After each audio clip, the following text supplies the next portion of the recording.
هغه کافرانو سره صحابه داسې په بهادرۍ باندې وجنګېدل چې هغه کافران له شکست ورکړه هغه وتښتېدل. ښځو یې منډې والې خپو کې پازیب شرنګارې کول تښتېدل.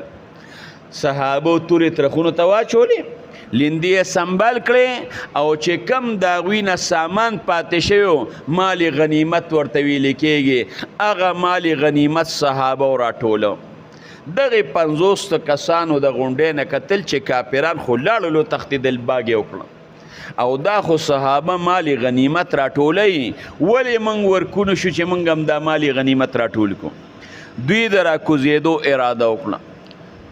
عبدالله ابن جبیر رضی الله عنه ورته وایي چې ګورې پام کوئ چې کو نشئ. د دواړو جهانو سردار مبارک ویلي چې ما در پسې ستا ځینې رالیږلې تاسو به نه کوزېږئ. هغوی ورته وایي ګوره خبره د جنګه پورې وه، جنګ خو هغه د صحابو د جنګ میدان ګټلی دی، کافران منډې وایي مال غنیمتونه راټولوي، موږ ولې ورنه کوزېږو؟ دا خو د جنګه پورې خبره وه، میدان صحابو ګټلی موږ ورکوزېږو، هغه ورته یې مه کوزېږئ. وګورئ رسول الله مبارک ویلي چې ما ستا ځینې رالیږل نه به کوزېږئ، نه وایي د جنګه پورې خبره وه. خیر د هغې نه کسان راکوشو، 40 کسان تقریبا، یو کم 40. عبدالله ابن جبیر رضی الله عنه پاتې شو، 10 کسان ورسره نورم پاتې شو. مال غنیمتونه یې راټولول.